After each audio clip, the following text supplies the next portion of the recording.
గౌరవ భారతీయ జనతా పార్టీ సభ్యులు petrol diesel ధరలకు సంబంధించినటువంటి అంశం మీద మాట్లాడుతూ ఉన్నారు. నేను వారిని సభ ద్వారా అడుగుతా ఉన్నా, రేపు జరిగే ఎన్నికల్లోప తర్వాత కనీసం ఒక సంవత్సరం ఇవాళ మీరు తీసుకున్నటువంటి 10 రూపాయల ఏ ఛార్జీలు అయితే తగ్గింపు తీసుకున్నారో ఒక సంవత్సరం పాటైనా కొనసాగిస్తామనేటువంటి ఒక విశ్వాసం ఈ భారతదేశ ప్రజలకు ఇవ్వగలుగుతారా? ఎక్కడ ఎన్నికలు వస్తే అక్కడ దానికి సంబంధించిన తగ్గింపులు, దానికి సంబంధించిన ప్రక్రియ, ఎన్నికల కొరకే వ్యవస్థ నడుపుతున్నటువంటి విధానాన్ని చూపెట్టే ప్రయత్నం చేస్తూ ఉన్నారు. ఇలా మేమేం తెలంగాణ ప్రభుత్వం తరఫున కొత్తగా పన్నులు విధించింది కానీ లేకపోతే దానికి సంబంధించిన విషయాన్ని కానీ తీసుకున్నది లేదు.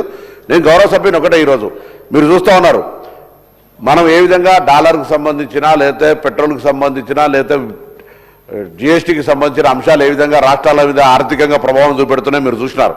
సో ఈ అంశం మీద కూడా నేను వారు ఒకటే సూటిగా నాకున్నటువంటి పబ్లిక్ గ్రీవెన్స్ చాలామంది అడుగుతూ ఉన్నారు బయట కూడా, మీరు ఇవాళ తక్కువ చేసినటువంటి ఏదైతే ఉందో 4 రాష్ట్రాల ఎన్నికలను దృష్టిలో పెట్టుకొని చేసినారు, లేదా భవిష్యత్తులో ఇది సంవత్సర కాలం పాటు కనీసం ఇప్పుడు తక్కువ చేసినటువంటి మాట ఒకటి ఏదైనా మాట తీసుకుంటే నిర్ణయం తీసుకుంటే ఒక సంవత్సరమైనా దాన్ని అమలు చేయాలి కదా అధ్యక్ష. కాగానే రేపు విపరీతంగా పెంచేటువంటి ప్రయత్నం జరగదు అనేటువంటి మాటను గౌరవ సభ్యులు ఇక్కడ చెప్పాల్సిన అవసరం ఉందని ఈ సందర్భంగా నాకు ప్రజల యొక్క ఆకాంక్షను ఈ సందర్భంగా గౌరవ సభ్యులు తెలియజేస్తా ఉన్నాను.